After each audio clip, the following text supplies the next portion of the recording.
comenzando con un tema muy importante, ¿no? El tema de lo que es la historia de la economía. Y bueno, en una situación diferente a la que nosotros usualmente la hacemos, pues, ¿no? Básicamente lo hacemos de forma presencial, ¿no? Y en este momento lo vamos a hacer en forma virtual, ¿no? Pero igual tenemos las herramientas como para poder hacer la clase también en forma normal. Igual cualquier tema que tengan, lo podemos ir viendo en el camino, ¿no? No hay ningún problema. Igual tenemos varias semanas para poder avanzar y poder seguir nuestra clase en forma normal, ¿no? No sé si tienen alguna preguntita antes de comenzar. 12:10 comenzamos.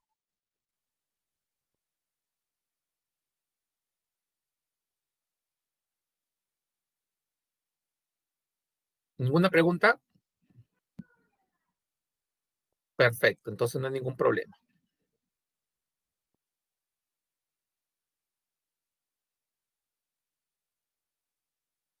Listo, entonces voy a cargar las diapositivas, le voy a compartir pantalla para lo que es el curso de hoy, o supongo que ustedes también tienen su material, ¿no? Yo dictaré los días lunes, ¿no? Bueno, yo estoy en el aula 10, entiendo que voy a dictar de lunes, todos los lunes, de 12:10 a 1:05, que ese es mi curso que dictaré, el curso de economía, ¿no?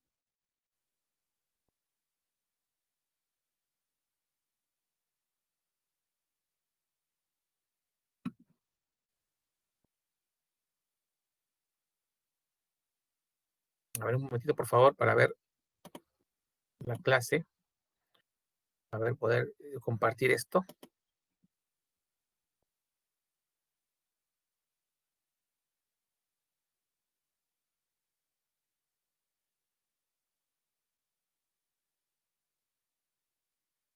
A ver, jóvenes, ¿todos pueden visualizar la información?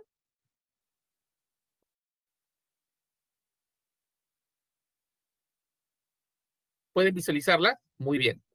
Entonces, vamos a comenzar con el tema de lo que es la historia lo que es la economía, ¿no? ¿Ok? Vamos a la semana 1, vamos a ver un poquito de historia. Básicamente, es un tema introductorio, ¿no? Básicamente, es conocer un poquito de dónde data el tema de economía, ¿no?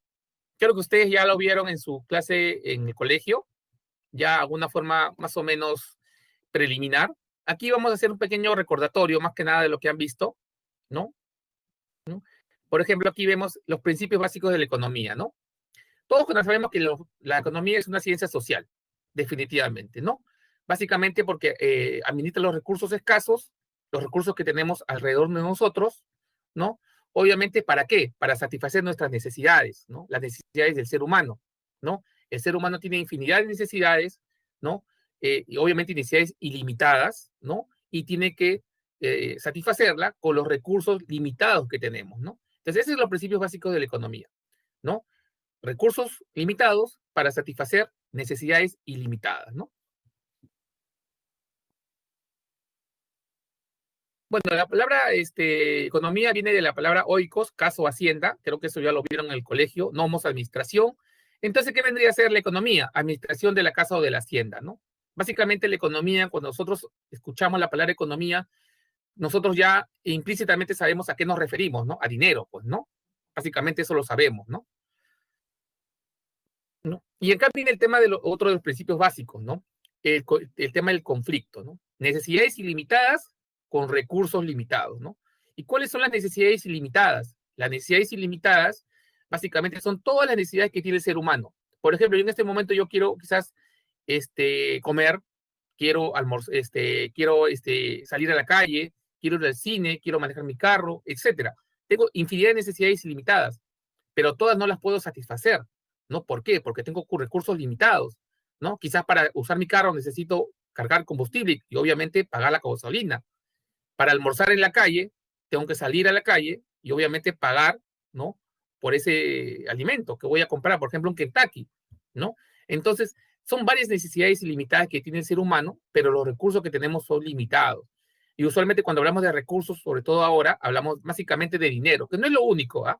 No es lo único el dinero, ¿no? Pero sí sería el mejor ejemplo para ver el tema de los recursos, ¿no? Entonces ahí podemos ver en la diapositiva no sé si están viendo toda la diapositiva, ¿no? Estamos hablando entonces aquí los temas de lo que es las necesidades ilimitadas versus los recursos ilimitados, ¿no? Entonces aquí se genera un tema de escasez, ¿no? Hay un conflicto entre estos dos puntos, ¿no? Entre las necesidades ilimitadas y los recursos limitados, ¿no? Entonces aquí tenemos un tema de escasez, ¿no? Este tema de escasez obviamente se genera, ¿por qué? Porque hay pocos recursos, ¿no? Hay pocos recursos y al tener pocos recursos, obviamente nos va a generar un tema de escasez, ¿no? Entonces, no, tenemos la necesidad de elegir. ¿Y qué elegimos? ¿No? Hay que elegir, ¿no? Porque tenemos varias formas de poder nosotros satisfacer esa necesidad. Imagínate que en este momento tengo hambre y tengo sed, ¿no? Pero tengo que elegir una de ellas. Entonces voy a tener que elegir ahí, ¿no? O elijo comer o elijo tomar bebida, tomar algo, ¿no? Una de las dos. No puedo elegir las dos. Tengo que elegir una de ellas. Entonces ahí vamos a hablar del costo de oportunidad, ¿no? El famoso costo de oportunidad que seguramente algunos ya lo habrán visto, ¿no? El costo de oportunidad, bueno, en este caso no está el costo de oportunidad, es el costo de elegir, ¿no? El costo de oportunidad es el costo de elegir una alternativa y eliminar la otra, ¿no? Obviamente las dos son importantes, pero tengo que elegir una de ellas, ¿no? Y eso ve el tema de la economía, ¿no? El costo de elegir, ¿ok? Hasta aquí, ¿tienen alguna pregunta? En realidad son temas básicos, pero es importante poder tocarlos para que no haya ningún problema, ¿no? ¿Preguntas, jóvenes, aquí? ¿Ninguna? ¿Está claro? Lo que estamos hablando de economía, administra conflictos, necesidades ilimitadas versus recursos limitados, ¿no? ¿Sí? Básicamente, y eso va a generar una escasez porque hay pocos recursos y obviamente al haber pocos recursos tenemos que elegir entre lo poco que queda, ¿no? Y obviamente algunas podrán ser satisfechas y otras no. Entonces ahí tenemos el costo de oportunidad, el costo de elegir, ¿no? ¿Ok? Entonces vamos a seguir la siguiente parte de lo que es la evolución histórica, ¿no? Entonces aquí en la evolución histórica básicamente todo está en las separatas, ¿no? Pero sí lo quisiera yo pasarles un videito para que ustedes puedan ver en forma muy resumida, igual lo vamos a tocar solamente partes importantes de cada punto de la evolución histórica, pero creo que el video le va a ayudar un poquito a entender un poquito por dónde pasa el tema de la economía, ¿no? Desde la edad antigua, desde Platón, hasta lo que es las tecnologías o las ideologías mucho más modernas, como es el tema de la escuela monetarista, ¿no? O la escuela keynesiana. Lo vamos a ver en un momento. Permíteme compartirles un video que va a durar aproximadamente 10 minutitos, pero sí les pido, por favor, mucha atención porque les va a ayudar a tener claro el tema de la economía, ¿no? ¿Ok? Denme un minuto, por favor.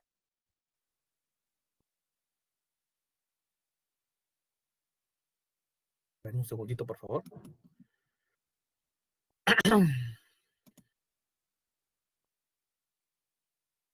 A ver.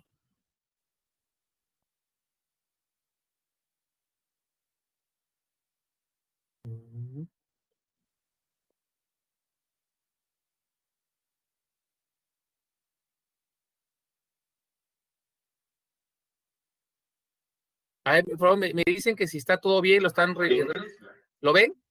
¿Lo escuchan?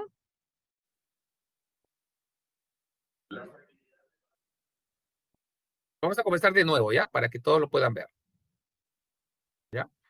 Escuchen muy bien porque esta es la historia de la economía, ¿ya? Va a ser un resumen de lo que estamos viendo, igual lo vamos a tocar en las separatas.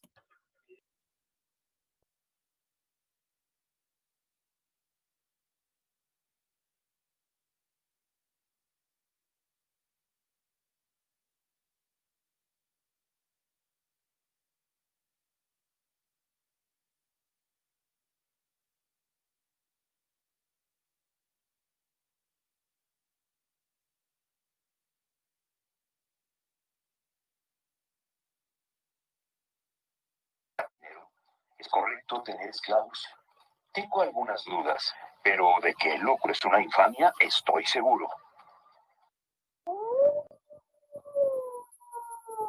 Oye, ¿los romanos se ocuparon de los asuntos económicos? La gran aportación fue el derecho romano, que, entre otras cuestiones, dio identidad formal a la propiedad privada.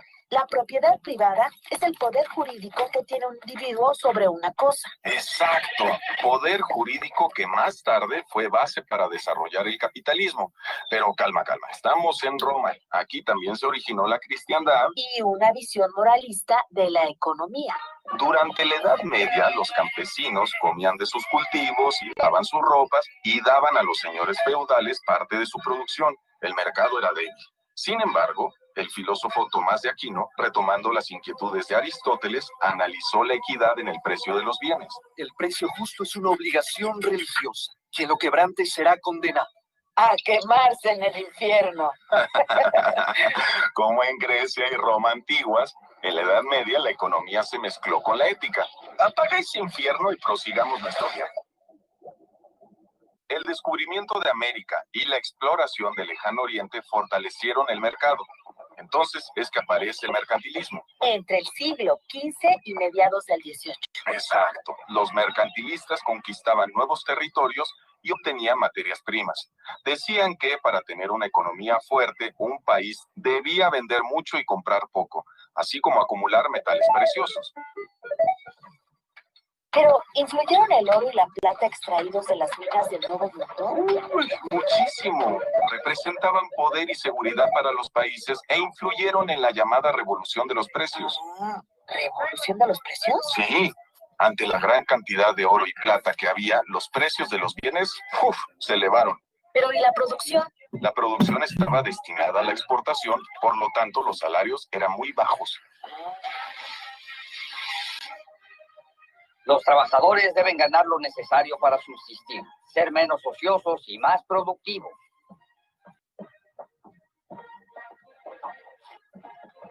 A mediados del siglo XVIII surge en Francia la fisocracia. Fue una escuela de pensamiento contraria al mercantilismo y poca influencia. Pero importante, pues los fisiócratas dieron a la economía un enfoque político y plantearon el liberalismo económico contra la regulación del Estado. Ellos creían que la agricultura era la única fuente productiva de la economía por su capacidad natural de generar excedentes.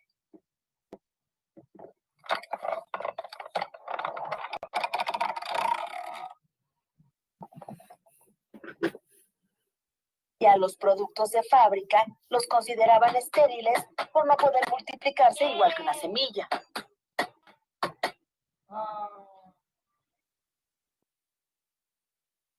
Ahora bien, en el llamado siglo de las luces, ocurrieron importantes acontecimientos que dan un nuevo enfoque a la discusión económica.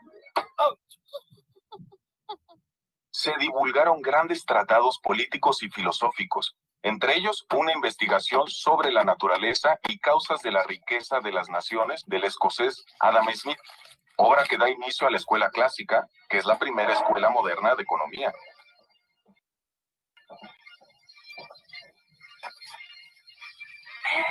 Ahí se habla de la mano invisible. Sí, pensaban que el mercado se regulaba bajo la guía de una mano invisible.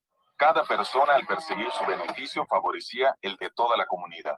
Podemos pensar que el carnicero, el panadero o el que hace cerveza entregan sus valiosos productos con el único interés de ganar dinero.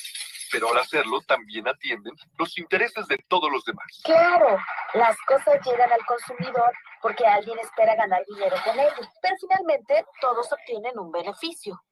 La escuela clásica consideraba a la división del trabajo como una forma eficaz de aumentar la producción. ¿Cuánto tiempo dominó el pensamiento de la escuela clásica? Algunas ideas de la escuela clásica se estancaron al finalizar el siglo XIX y desaparecieron, y otras continúan vigentes.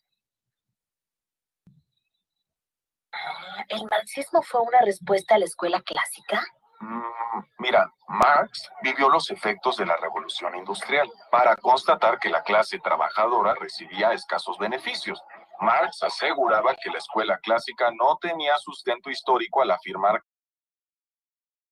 que las mercancías, el dinero y el comercio eran cuestiones naturales y no consecuencias de la historia.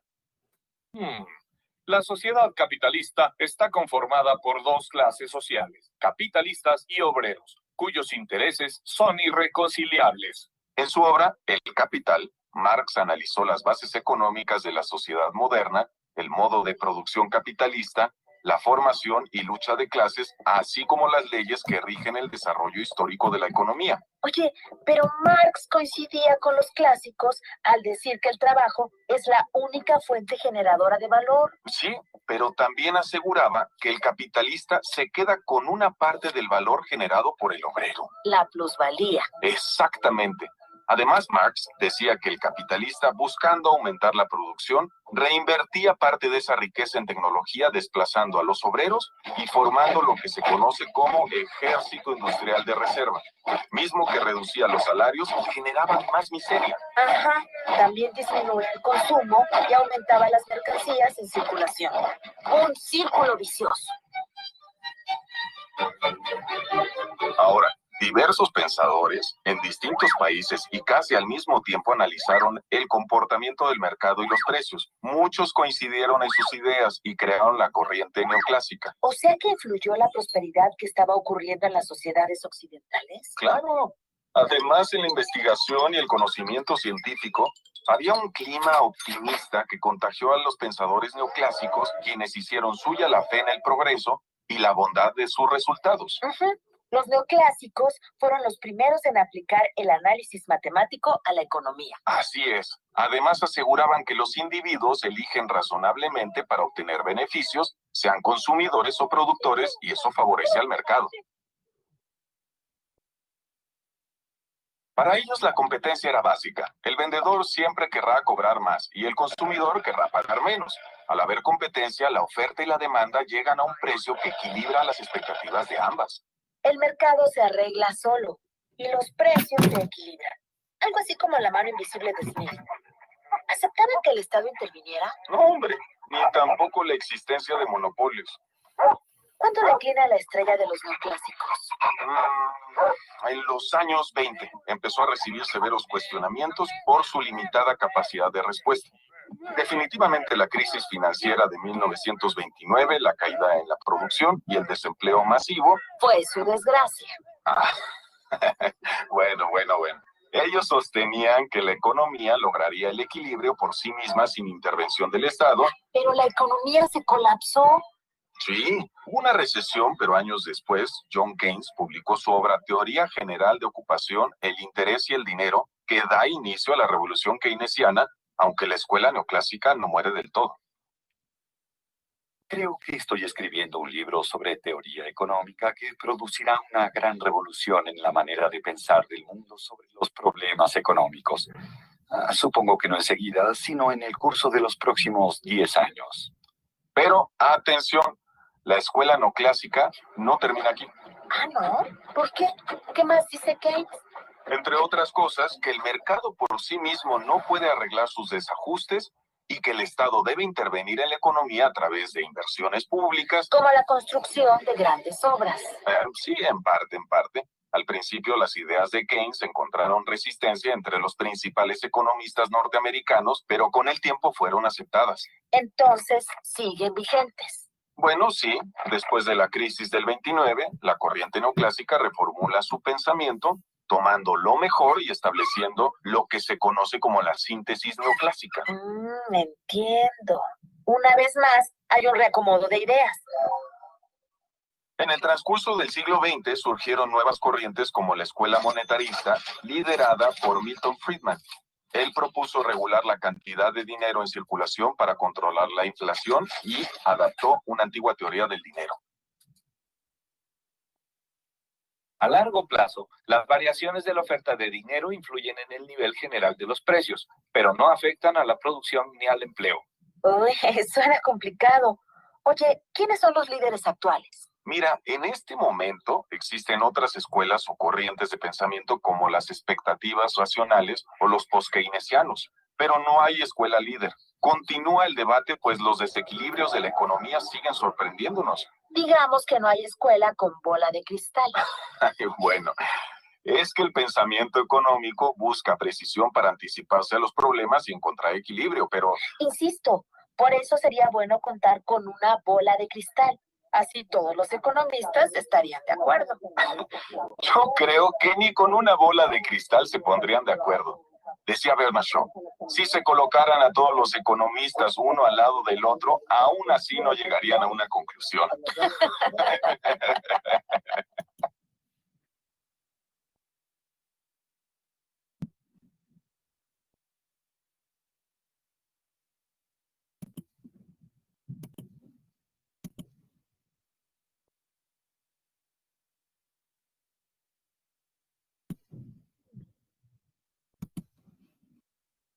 A ver, bueno, ha sido bastante interesante el video. Vamos a seguir con la clase. Ya vamos a compartir igual subir la presentación. A ver, un momentito, por favor. Voy a compartir pantalla mejor. A ver. Entonces, nosotros ya lo que hemos visto es básicamente un resumen de lo que es la historia de la economía, ¿no? Obviamente lo hemos hecho bastante resumido, pero creo que ha sido bastante metódico y práctico poder entender un poco cómo ha pasado la economía desde la época antigua hasta la época moderna o transmoderna, ¿no? Como ya al final lo tocaron, no tenemos una bola de cristal para poder definir qué es lo que va a pasar en la economía o cuál es la forma de poder predecir los eventos económicos, ¿no? Y un tema o ejemplo de eso es lo que estamos viviendo en este momento, el tema de la pandemia. Si bien los gobiernos están utilizando todas las herramientas de economía, todas las acciones que puedan tener como gobierno, obviamente nadie tiene una bola de cristal para poder definir qué es lo que puede pasar en el futuro, ¿no? Todavía vivimos en un tema de incertidumbre, los negocios están volátiles, la economía peruana y las latinoamericanas, ¿no? Están bastante frágiles, ¿no? El virus todavía no se ha vencido. Entonces, estamos en una situación de bastante inestabilidad y no tenemos una bolita de cristal para poder definir qué es lo que va a pasar, ¿no? Entonces, la economía ahí está en un duro reto para ver qué es lo que puede pasar en el futuro, ¿no? Entonces, vamos a hacer una remembranza de lo que hemos visto, ¿no? En el video que hemos visto, lo hemos visto a partir de Aristóteles, ¿no? Pero Aristóteles tuvo un maestro que se llamó Platón, ¿no? Y él básicamente lo que hace es reconocer la especialización y la división del trabajo, ¿no? Cada tarea tiene que tener un trabajo especializado. Por ejemplo, el artesano, el herrero, ¿no? Y se dividía el trabajo, ¿no? Obviamente había un tema de eficiencia, ¿no? Eficiencia es administrar bien los recursos, ¿no? Para generar mayor productividad, ¿no? Productividad significa tener mayor producción, básicamente, ¿no? Básicamente él consideró que las ganancias o el lucro y el interés sobre dinero como males necesarios, ¿no? Obviamente creo que desde la época antigua sabíamos un poco el tema de hacer una inversión o generar un tipo de ganancia, ¿no? O de inversión, necesariamente tenía que haber una ganancia, ¿no? Porque obviamente si tú inviertes en un negocio, ¿no? Pensando como ellos pensaban, obviamente tienes que tener una ganancia y creo que nosotros haríamos lo mismo ahora, ¿no? Entonces, eso es lo que decía Platón, ¿no? Él también proyectaba un poco el tema del comunismo, ¿no? O sea, de que el Estado tenía que estar presente siempre, ¿no? Y ahí llega la época de Aristóteles, pues, ¿no? Aristóteles no aceptó mucho la concepción de su maestro, ¿no? Básicamente él defendió la propiedad privada y si se acuerdan del video, él indicó que era necesario el interés, ¿no?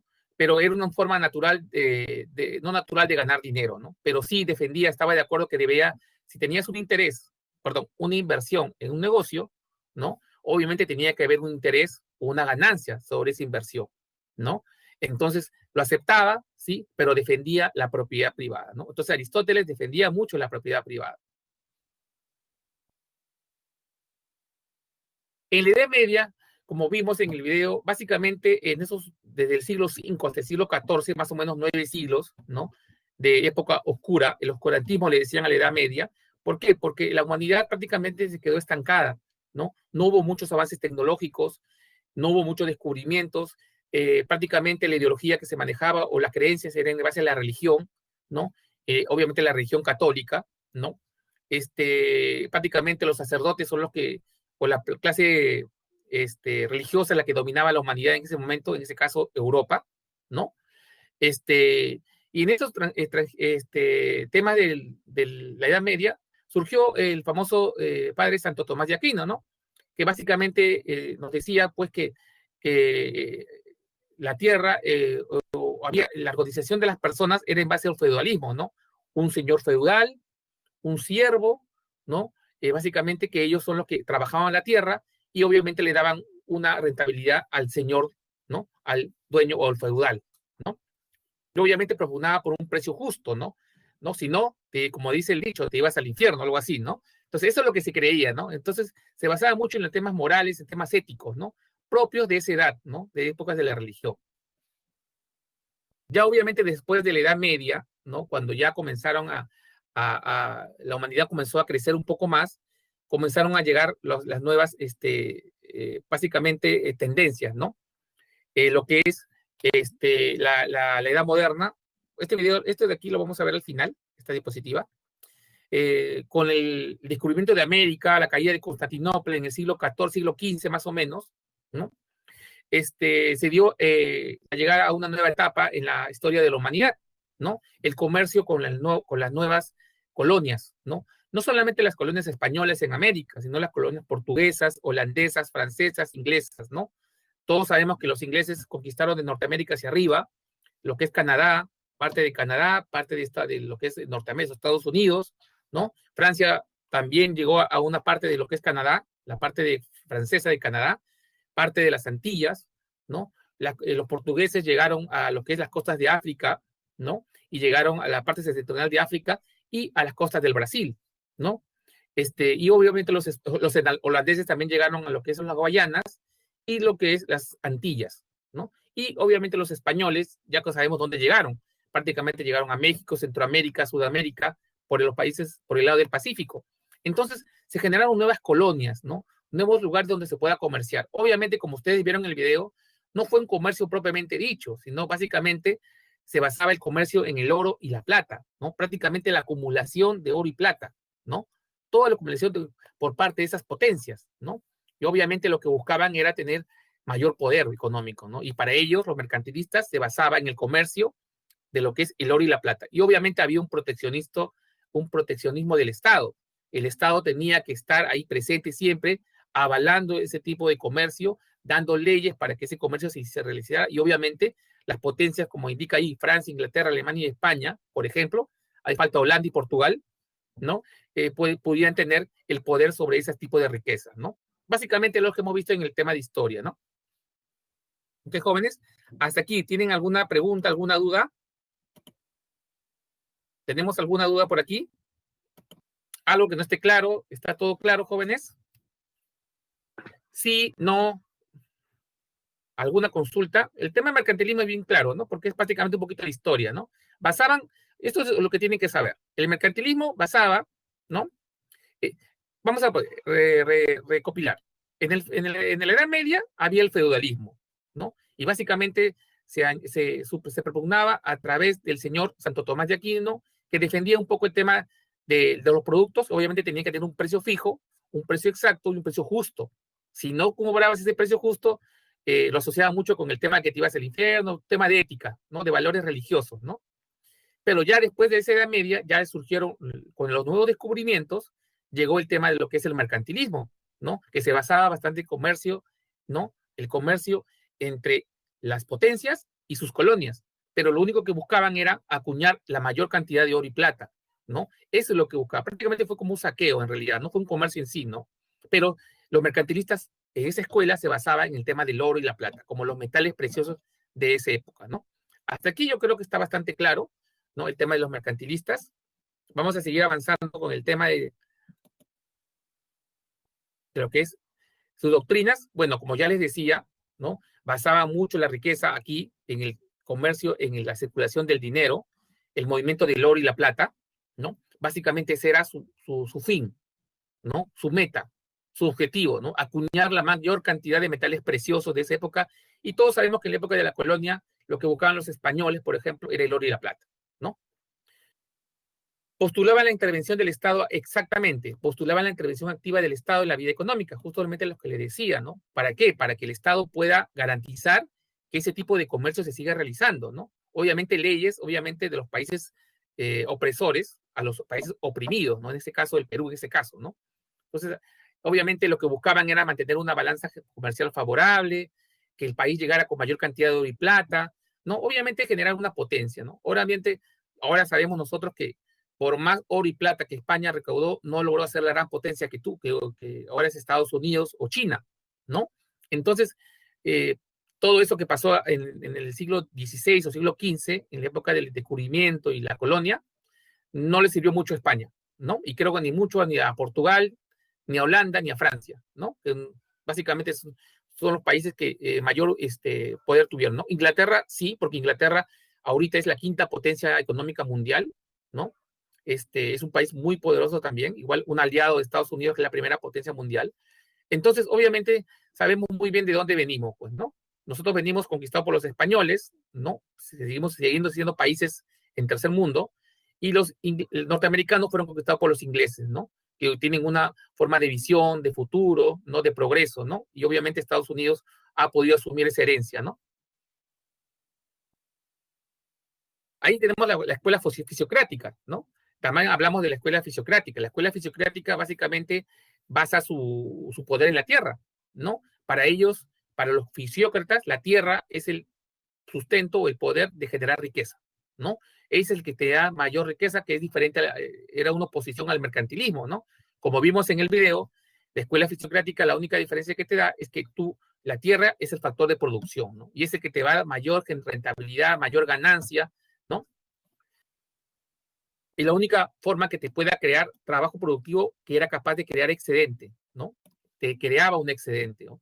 Obviamente, cuando tú plantabas, generabas la agricultura, todo eso, obviamente podías tener todo tipo de productos, ¿no? Y te creaba excedentes, ¿no? Porque la tierra te puede generar muchos tipos de productos, ¿no? Que es muy diferente al de la escuela mercantilista, ¿no? Todo lo contrario con el oro y la plata, ¿no?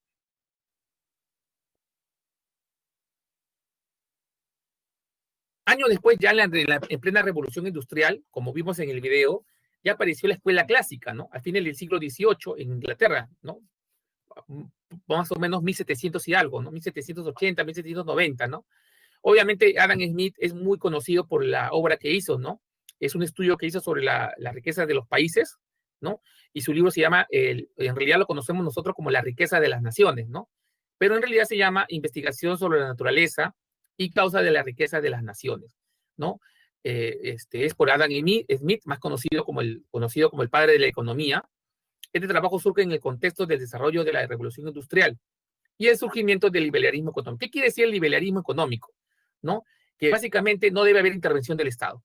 Así de simple, jóvenes. Eso es lo que ustedes deben tener presente. En el tema de lo que es la escuela clásica, Adam Smith propugnaba el liberalismo económico. ¿Qué quiere decir liberalismo económico? No intervención del Estado por ningún motivo, ¿no? Entonces, eso es lo que propugnaba, ¿no? Aquí, como indica su planteamiento, ¿no? Se plantea una libertad económica que permite el libre comercio sin intervención del Estado.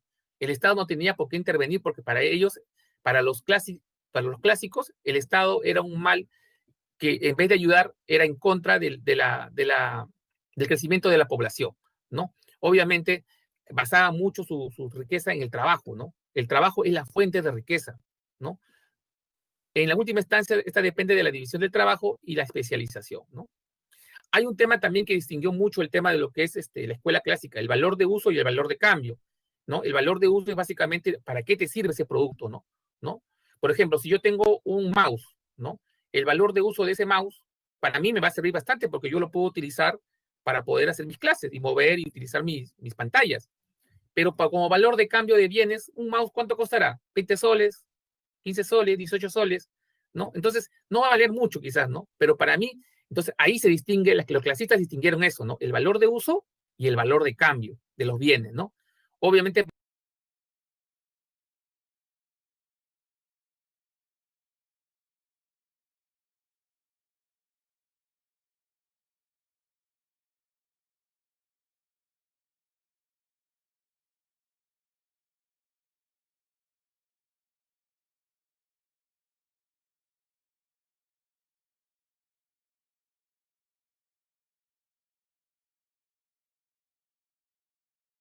para aumentar la riqueza de una nación, ¿no? Se tenía que aumentar el trabajo y el grado de productividad. Obviamente aquí el tema de productividad siempre tiene que estar presente, ¿no? Porque es la forma de que tú como persona, como recurso, como trabajador, generes un adicional, una ganancia, una rentabilidad al inversionista, ¿no? Y eso también estaba de acuerdo mucho este señor Adam Smith, ¿no? Pero en contrario a eso, lo que vimos nosotros también, apareció en contrario la famosa escuela socialista, ¿no? La de Carlos Marx y Federico Engels, ¿no? Ustedes mismos vieron en el video, ¿no? Que ambas personas son representantes del socialismo, ¿no? O de la escuela marxista, ¿no? ¿Y qué decía Marx, no? Básicamente veía él que toda esa revolución industrial generaba un tema de opresión hacia el trabajador, ¿no? Que el liberalismo económico generaba pues riqueza para los dueños, pero generaba poca riqueza para los pobres, ¿no? Prácticamente su fuerza de trabajo no era bien remunerada, ¿no? Entonces ahí tenemos que nosotros atacar, ¿no? Entonces Marx se dio cuenta de esto y lo hizo explícito en su famoso libro El Capital, de Carlos Marx, ¿no? Donde ahí explica el desarrollo económico y social como una constante contradicción entre intereses de la clase predominante con la clase ascendente, ¿no? La clase predominante es básicamente los ricos, ¿no? Con la clase ascendente, que son básicamente los pobres, pues, ¿no? Entonces, ahí tenemos que ver esa gran diferencia, ¿no? Entre el rico y el pobre, ¿no? El que tiene el poder y el que no lo tiene. El que invierte en un negocio y el que trabaja para ese negocio, ¿no? Obviamente, la idea es que el trabajo sea muy bien remunerado, o por lo menos sea remunerado para que pueda subsistir, ¿no? Y eso se dio cuenta Marx, ¿no? Y eso es lo que propugnaban mucho los socialistas, ¿no? Ejemplos de socialismo ahora. ¿Qué podemos decir? Por ejemplo, China, por ejemplo, ¿no? China es una gran nación, es la segunda potencia mundial, ¿no? Tiene un régimen. China es una gran nación, es la segunda potencia mundial, ¿no? Tiene un régimen socialista, ¿no? Hay bastante intervención del Estado, hay control pero no quiere decir que ella se haya dejado atrás. Al contrario, China ha desarrollado muchos temas de tecnología, ha trabajado mucho en el tema de lo que es el tema de educación, infraestructura, servicio de salud, servicio de educación, etcétera, etcétera, ¿no? Nosotros mismos podemos ver que hasta los problemas que tuvo hace el año pasado con Google, ¿no? Huawei con Google, generó un poquito también de problemas entre Estados Unidos y China, ¿no? Obviamente China, con el nuevo régimen que tiene, ¿no? Que es bastante duro, pero así ha demostrado ser bastante efectivo, ¿no? Obviamente ahorita por eso no tenemos la segunda potencia mundial. Y obviamente está mucho también de la mano de la cantidad de población que tiene, ¿no? Aproximadamente China debe tener, si no me equivoco, alrededor de 1.100 millones de habitantes, ¿no? 1.100 millones de habitantes, prácticamente el 10%, 8% de la población mundial, ¿no? Que está alrededor de 7.000 millones, ¿no? Entonces, es básicamente una gran potencia, ¿no? Y ese es un modelo del socialismo, por ejemplo, ¿no? Otros regímenes que practican el socialismo, por ejemplo, es Corea del Norte, que está bastante retrasado también, ¿no? Vietnam, que también tiene un gobierno bastante ordenado. Cuba, que está en proceso de cambios, ¿no? Ahorita en proceso de cambios, todavía que la inversión está llegando, pero todavía mantiene un régimen de control todavía del Estado, ¿no? En otro tipo de país que maneja el tema socialista, pero lo hace muy mal, es Venezuela, ¿no? El control que ejerce Maduro sobre su país, ¿no? Sobre los sectores económicos ha impactado bastante en lo que es el desarrollo de su país. Es por eso que tenemos tantas personas o hermanos venezolanos dentro de nuestro país, ¿no? Buscando un mejor nivel de vida. ¿Por qué? Porque no lo pueden encontrar en su país. Entonces, son prácticas de socialismo que obviamente cada uno lo hace de forma diferente, ¿no? Cada gobernante, cada líder lo hace de forma diferente, ¿no? Obviamente lo peor que pudo haber sido cómo Maduro maneja su país, ¿no? Pero en el caso de China, vemos otra visión, o algo diferente, ¿no? De cómo maneja el país China, ¿no? Y ambos tienen regímenes similares o prácticas similares, ¿no? ¿Ok? Entonces, en resumen, ¿no? El socialismo lo que te busca aquí es básicamente que el trabajador se le pague justo por su trabajo, ¿no? Básicamente que lo que trabaje sea un pago justo por esa fuerza laboral, ¿no? Habla mucho de la plusvalía también, ¿no? Esa parte que el empresario o el inversionista se queda con el trabajo que genera el operario, el trabajador, como vimos en el video, ¿no? Entonces, obviamente aquí el socialismo también propugna una intervención del Estado. No está aquí, pero obviamente el socialismo propugna una intervención del Estado, ¿no? Y obviamente también me olvidé de comentarle que otro país o otro grupo de países que tenía ese poder socialista era la Unión Soviética, ¿no? La antigua Unión de Repúblicas Socialistas Soviéticas, ¿no?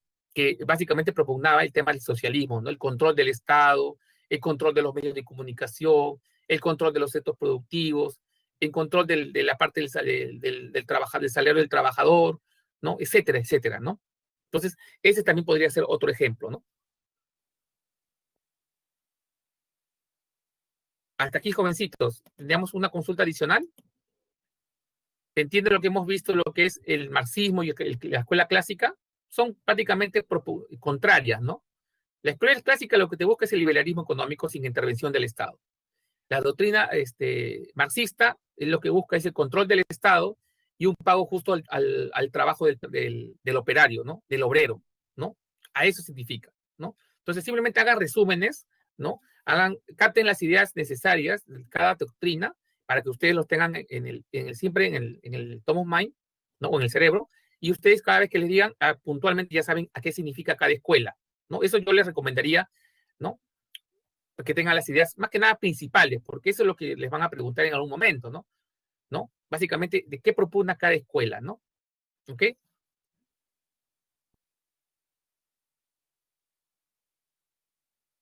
Y la escuela neoclásica, ¿no? Todos vimos nosotros que salió después de la escuela socialista, todo eso, apareció la famosa escuela neoclásica, ¿no? Algo diferente a la escuela clásica, pero aquí la escuela clásica, como vimos una balanza, ¿se acuerdan? Una balanza de oferta y demanda, ¿no? Eso es lo que busca la escuela neoclásica. También defiende el liberalismo económico, pero los precios no deben ser impuestos, sino se deben jugar mediante la oferta y la demanda. Los precios se van a controlar solos, ¿no? Es, por ejemplo, si yo como vendedor voy a buscar vender mi producto al precio más alto. Obviamente que sí, ¿no? Porque yo soy vendedor. Voy a buscar ganar lo máximo. Por lo tanto, busco vender mi producto al mayor precio. Pero si yo soy consumidor, ¿qué hago? Voy a buscar, obviamente, pagar el menor precio. Es como hacen sus mamás cuando van al mercado, ¿no? Sus mamás van al mercado todos los fines de semana, por decir, antes de la pandemia, por decir, si van a comprar un kilo de carne, ¿dónde iban? ¿Qué hacen las mamás?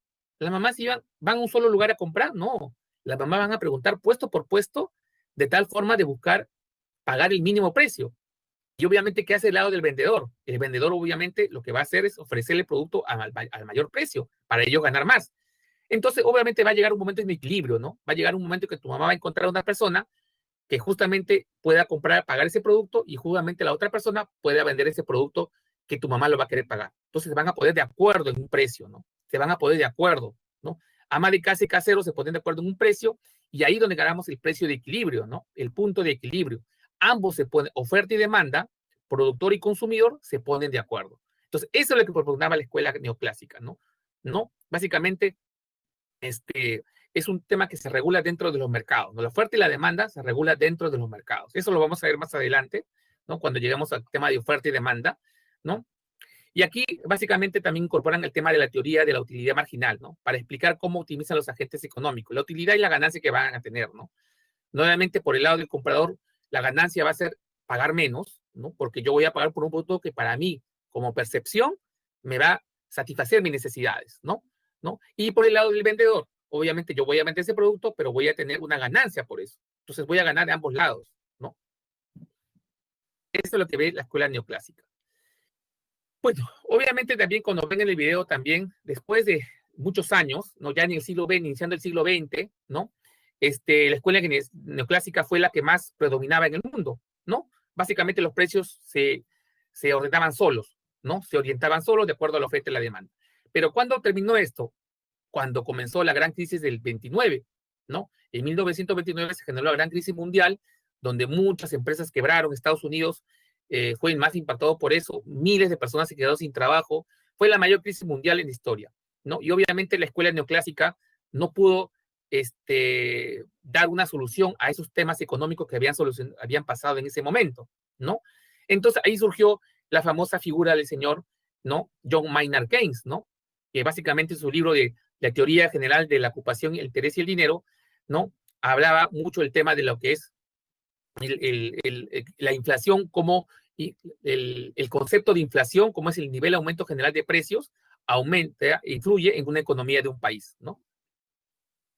Aquí son los planteamientos. Básicamente, lo que postulaba era que debe haber una participación más activa del Estado, ¿no? El Estado debe intervenir en la economía cuando hay desequilibrio, ¿no? Entonces, aquí sí hay intervención del Estado, ¿no? ¿Pero para qué? No para controlar precios, no para controlar empresas, no para controlar o congelar precios o subsidiarlos, no, sino para poder invertir dentro del país, ¿no? Para poder intervenir y generar ingresos, generar desarrollo dentro del país. Por ejemplo, en el video vieron invertir en obras públicas, en educación, en salud, ¿no? Sí, una intervención del Estado, pero como un tema de impulsor de la economía. Ojo, como impulsor de la economía, ¿ok? Entonces la idea era que, obviamente, por sí solo, cuando un país cae en una depresión, solo no se va a poder regular, ¿no? La escuela neoclásica no entra ahí, ¿no? Entonces, Keynes decía, no, el Estado debe intervenir, pero para ayudar a que la economía nuevamente reflote, ¿no? Y obviamente, nuevamente sigan con los temas de la oferta y demanda, ¿no? Eso es lo que decía Keynes, ¿no? Y obviamente se basaba mucho en el tema de la producción y el empleo, ¿no? Y eso es lo que nos estaba indicando ese momento, ¿no? Después de eso ya salió un poquito el tema de la escuela monetarista, ¿no? El tema de la escuela monetarista que sí ve más que nada el tema de la inflación, ¿no? ¿Por qué? Porque nos dice que la inflación se genera por la excesiva cantidad de dinero en el mercado, ¿no? Creo que nosotros hemos tenido esa historia en nuestro país. No sé si ustedes ya alguna vez habrán escuchado la historia de Alan García, ¿no? Cuando en el gobierno del 85 al 90 comenzó a producir bastante o fabricar bastante a través del Banco Central de Reserva, fabricar bastante dinero, pero ese dinero no tenía un soporte monetario, soporte técnico, ¿no? Obviamente tú al emitir dinero en forma indiscriminada, sin un sustento técnico, te va a generar inflación. Es lo que pasó en esa época, ¿no? Que llegamos a una hiperinflación de 7.000% aproximadamente, y eso es lo que te dice la doctrina económica. Debe haber un balance, ¿no? Entre la oferta de dinero y la demanda de dinero en un mercado, ¿no? Con el fin de poder nosotros, ¿no? Evitar un desequilibrio o un incremento en la inflación, que sabemos que nosotros la inflación es el índice general de los precios, ¿no? Cuando vemos que vamos al mercado y vemos que cada momento suben los precios, estamos en un problema de inflación, ¿no? Obviamente ahorita no diría que es una inflación, sino que estamos en un problema de coyuntura por el tema de la pandemia, ¿no? Pero obviamente también percibimos un cierto momento de aumento del valor de los precios, ¿no? Pero no podemos asociarlo a un tema netamente de inflación, ¿no? Más que nada es por la coyuntura que tenemos, ¿no? Y bueno, ahí nos dice también el señor Friedman, ¿no? Básicamente la inflación es un fenómeno monetario causado por exceso de la cantidad de dinero, ¿no? Básicamente lo que les estaba diciendo, la cantidad de dinero que está en un mercado, ¿no? Para eso debe haber una política monetaria específica, una política monetaria en la cual el Estado pueda regular ese tipo de balance, ¿no? Ni mucho dinero en el mercado, ni poco dinero, ¿no? Porque ambos generan un desequilibrio en la economía. Y bueno, aquí también podemos ver los temas que con respecto a la división de la economía, no sé si ustedes lo tienen ahí en sus separatas, ¿no? Hay un tema de la división de la economía, ¿no? Que tenemos lo que es la economía positiva, la economía descriptiva, la teoría económica, ¿no? Antes de comenzar en esos puntos, para hacer un pequeño resumen nada más, hasta aquí, ¿tienen alguna pregunta? Porque estos puntos, como les decía, son, a ver, me estaban haciendo unas preguntas, a ver, el señor Alejandro Villanueva me decía, profe, el marxismo no apoya la propiedad privada, ¿verdad? Claro, no apoya, el marxismo solamente apoya el tema estatal, ¿no? El apoyo del Estado, la intervención del Estado, ¿no? ¿No? Los clasistas sí apoyan la parte privada, ¿no? A ver, vamos a ver los demás comentarios. A ver, muy bien. A ver, ¿qué más preguntas? La principal diferencia entre la escuela neoclásica es que la escuela neoclásica propugnaba que había una oferta y demanda, ¿no? Los precios se regulaban solos a través de la oferta, que es los productores, y a través de la demanda, que son los consumidores, ¿no? Es justamente el ejemplo que les ponía del ama de casa que iba al mercado a comprar carne, ¿no? En cambio, la escuela clásica, ¿qué te decía? ¿No? Básicamente había el comercio, ¿no? El comercio, diferente. Obviamente no te hablaba mucho del tema del control de precios, ¿no? Pero sí, no había ninguna intervención del Estado, ¿no? Entonces, eso es lo que nos propugnaba tanto la escuela clásica como la neoclásica, ¿no? Obviamente en la escuela neoclásica también había un tema matemático, ¿no? Ya había temas científicos que podías aplicar, ¿no? En la escuela clásica no. En la clásica no, básicamente Adam Smith hablaba mucho del tema del comercio, ¿no? De la riqueza de las naciones, ¿no? Del comercio y obviamente del liberalismo económico, ¿no? que obviamente que no había intervención del Estado, ¿no? No había por nada intervención del Estado. ¿Ok? ¿Alguna consulta adicional? A ver, la ventaja comparativa, cuando hablamos de ventajas comparativas, hablamos de los temas de, por ejemplo, si yo tengo como Perú, cuando hablamos de ventaja comparativa, hablamos de países, ¿ah? Hablamos de países, ¿ya? Por ejemplo, Chile y Perú, ¿no? Chile es bueno produciendo vinos, ¿no? Todos sabemos que bueno, el vino argentino también, pero bueno, imagínate el vino chileno, ¿no? Esa es su ventaja comparativa con respecto al peruano, ¿no? Al Perú. Pero ¿cuál es la ventaja comparativa de Perú con respecto a Chile? Nosotros producimos quizás el mejor pisco del mundo, ¿no? Aparte que el pisco es peruano, ¿no? Entonces, esa es la ventaja comparativa, ¿no? Ser qué tal característica tienes tú sobre los demás, pero entre países, ¿ah? Entre países. Cuando hablamos de ventajas comparativas, hablamos de países, ¿no? ¿Qué país es bueno en lo que hace? Perú es bueno en pisco, Chile es bueno en vinos, ¿no? Esa es la ventaja comparativa, ¿ok? A eso nos referimos, ¿ya? Nicolás Altamirano Ruiz nos dice, profe, ¿en qué momento toma valor de ciencia la economía? Yo creo que el tema, como todos hablamos de ciencia social, ¿no? La economía, yo creo, toma ciencia social cuando nosotros los humanos nos organizamos como personas, ¿no? En base a un tema de interacciones, ¿no? Entre cambiar productos, ¿no? Yo creo que ahí nace la economía, se convierte en ciencia, ¿no? Porque al momento de intercambiar productos o servicios, ¿no? Comenzamos primero con los cambios, los trueques, pero después esos productos o servicios se convirtieron en valor, ¿no? Y yo creo que ahí nace la economía, ¿no? Ahí nace como ciencia, ¿no? Como ciencia, y obviamente nacieron todos los pensadores que hemos visto, porque esto data desde la época antigua, ¿no? Si se dan cuenta, desde Platón, ¿no? Años atrás, antes de Cristo, ¿no? A ver, señorita, la escuela monetaria también menciona la teoría de la oferta y la demanda. En realidad, cuando tú hablas de la escuela monetarista, hablamos de un tema de la inyección de dinero, ¿no? Básicamente dentro del mercado, pero sí, intrínsecamente también te habla de la oferta y la demanda, ¿no? Porque la oferta y la demanda, cuando veamos nosotros en la sesión 5, si no me equivoco, te va a hablar de que la oferta y la demanda también influyen en el tema de la inflación, ¿no? Pero en el caso de la escuela monetarista te habla específicamente, solamente como escuela, de lo que es, ¿no? La cantidad de dinero que ingresa al mercado, ¿no? Excesivamente, y eso te genera inflación, el aumento del nivel de los precios, ¿no?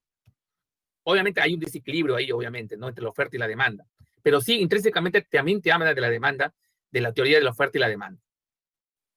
Señor Daniel Villanueva me dice, profe, en el boletín se menciona que Engels contribuyó a consolidar la propiedad privada. ¿Es correcto aunque pertenezca a la escuela? Sí, porque si bien Engels era básicamente era un compañero de Carlos Marx, no necesariamente concluía con las mismas características. Por eso que es Carlos Marx, su obra El Capital, ¿no? Es solamente específicamente de Carlos Marx.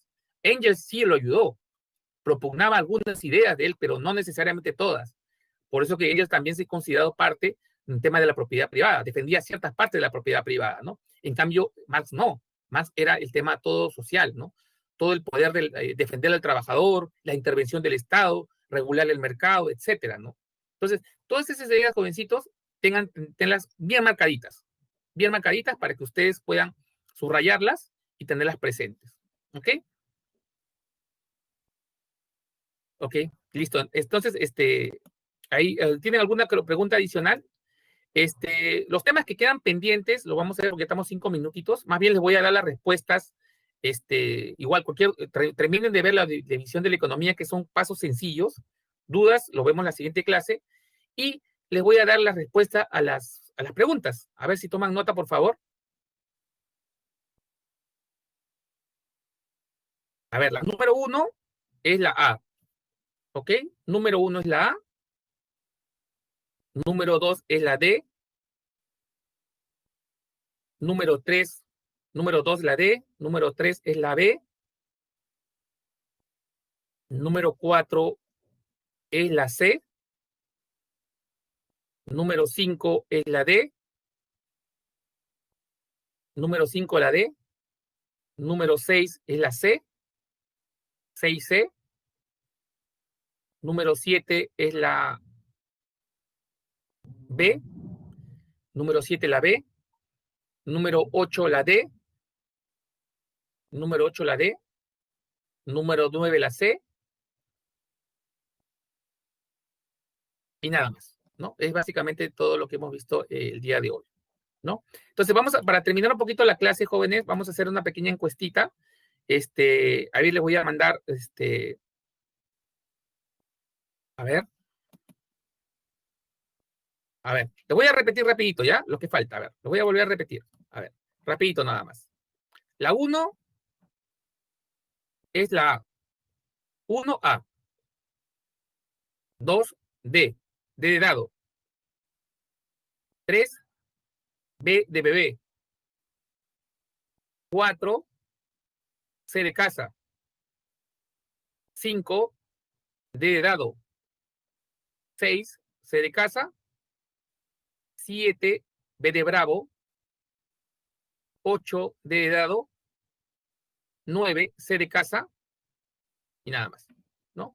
Entonces vamos a hacer un pequeño encuestita aquí para poder cerrar el tema. A ver.